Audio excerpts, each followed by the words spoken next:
بسم اللہ الرحمن الرحیم۔ السلام علیکم ناظرین، کیسے ہیں آپ سب؟ میں امید کرتی ہوں آپ سب ٹھیک ہوں گے، خیر و عافیت سے ہوں گے۔ اللہ سبحانہ وتعالیٰ کی رحمتیں آپ کے اوپر موسل دھار بارش کی طرح برس رہی ہوں گی۔ اللہ تعالیٰ ہم سب کو خوش رکھے، آمین۔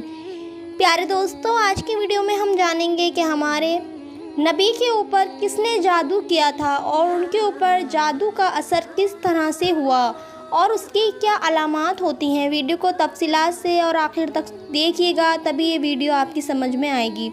ویڈیو کو شروع کر لیتے ہیں۔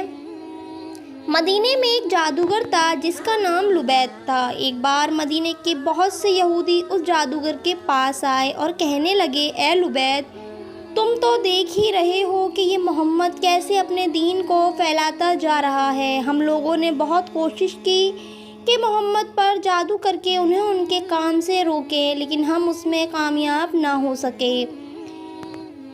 اس لیے اب ہم سب تمہارے پاس آئے ہیں تاکہ تمہیں کچھ پیسے اور اشرفیاں لے کر محمد پر جادو کرا دو۔ یہ سن کر اس جادوگر نے کہا کہ ٹھیک ہے، میں اس کام کے لیے تیار ہوں۔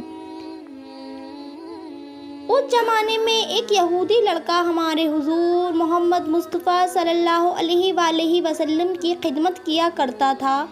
ان یہودیوں نے اس لڑکے کو بہلا پھسلا کر حضور صلی اللہ علیہ وآلہ وسلم کے کچھ بال اور کنگھی کا ایک ٹکڑا اپنے پاس منگوا لیا اور پھر ان دونوں چیزوں کے ذریعے ہمارے حضور محمد مصطفیٰ صلی اللہ علیہ وآلہ وسلم پر جادو کروا دیا۔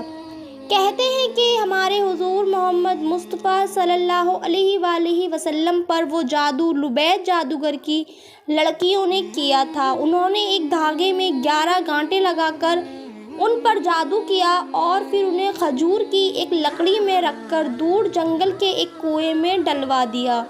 ہمارے حضور حضرت محمد مصطفیٰ صلی اللہ علیہ وآلہ وسلم پر اس جادو کا اثر یہ ہوتا تھا کہ حضور اپنے آپ کو بندھا ہوا محسوس کرتے تھے اور کسی کام کے بارے میں خیال ہوتا تھا کہ وہ کام تو میں کر چکا ہوں، لیکن ابھی وہ کام نہ کیا ہوتا، اور جو کام کر چکے تھے اس کے بارے میں خیال آتا کہ ابھی میں نے یہ کام نہیں کیا ہے۔ لیکن ان سب کے باوجود جادو کا جو اثر تھا وہ بس آپ کے جسم پر ہی ہلکا پھلکا تھا۔ نبوت میں اس کی وجہ سے کوئی ایسا فرق نہیں پڑا کہ جادو کی وجہ سے آپ نے کوئی غلطی یا غلط بات کہی ہو یا قرآن کی کوئی آیت بھول گئے ہوں۔ ایک بار ہمارے حضور محمد مصطفیٰ صلی اللہ علیہ وآلہ وسلم حضرت عائشہ کے گھر پر موجود تھے۔ آپ نے خوب دعا کی اور اس کے بعد آپ کو نیند آ گئی اور آپ سو گئے۔ سو کر جب اٹھے تو حضرت عائشہ سے کہنے لگے، اے عائشہ، اللہ نے ہماری دعا سن لی۔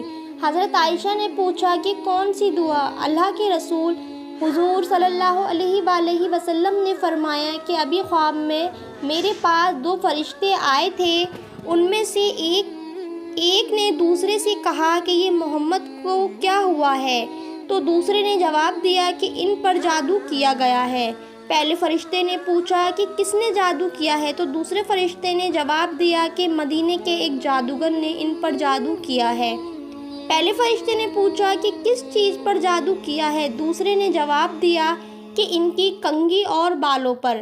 پہلے والے نے پوچھا کہ وہ کہاں ہیں؟ تو دوسرے فرشتے نے جواب دیا کہ وہ کنگھی اور بال جنگل کے ایک کنویں کے اندر پتھر کے نیچے رکھے ہیں۔ پہلے فرشتے نے پوچھا کہ اب انہیں کیا کرنا چاہیے؟ تو یہ سننے کے بعد دوسرے نے جواب دیا کہ اس کنویں کا پانی نکال کر اس پتھر کے نیچے سے وہ بال اور کنگھی کا ٹکڑا نکالا جائے تو ان پر سے جادو کا اثر ختم ہو جائے گا۔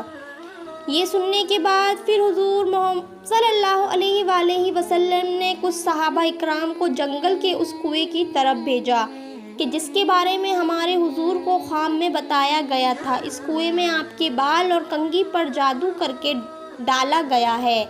ان سارے صحابہ اکرام نے کنویں کا پانی نکالا اور وہ جگہ بتائی تھی، اس جگہ سے کنگھی اور بال نکال کر ہمارے حضور محمد مصطفیٰ صلی اللہ علیہ وآلہ وسلم کے پاس پہنچے۔ حضرت جبریل علیہ السلام نے ہمارے حضور کو آ کر بتایا کہ سورہ فلق اور سورہ ناس پڑھ کر آپ ان میں سے ایک ایک کر کے گانٹیں کھولتے جائیں۔ پھر حضور صلی اللہ علیہ وآلہ وسلم نے سورہ فلق اور سورہ ناس پڑھ کر ایک ایک گانٹ کو کھولا، یہاں تک کہ وہ 11 گانٹیں کھل گئیں، اور پھر آپ نے ایسا محسوس کیا کہ جیسے میرے اوپر سے کوئی بوجھ اتر گیا ہو۔ ان سب کے بعد دوبیت جادوگر کو بلایا گیا اور اس سے پوچھا گیا تو اس نے اپنے جرم کا اقرار کیا، ہاں میں نے ہی آپ پر جادو کیا تھا۔ ہمارے حضور محمد مصطفیٰ صلی اللہ علیہ وآلہ وسلم نے اسے معاف کر دیا اور کوئی سزا نہیں دی۔ ہمارے حضور پر جادو کا اثر اللہ کے حکم سے ہوا تھا، کیونکہ ہمارے حضور بھی ایک انسان تھے، لیکن اس کی وجہ سے ہمارے حضور محمد مصطفیٰ صلی اللہ علیہ وآلہ وسلم کی نبوت پر کوئی اثر نہ پڑا۔ تو پیارے دوستو، یہ تھی آج کی ویڈیو۔ مجھے امید ہے کہ آپ کو میری ویڈیو اچھی لگی ہوگی، تو اس ویڈیو کو لائک کر کے آگے زیادہ سے زیادہ صدقہ جاریہ سمجھ کے شیئر کریں، اور اگر آپ ہمارے چینل اسلامک کہانی پر پہلی بار آئیں تو اس کو ضرور سے سبسکرائب کریں۔ تب تک کے لیے خدا حافظ، ملتے ہیں ایسے ہی کسی نئی ویڈیو کے ساتھ۔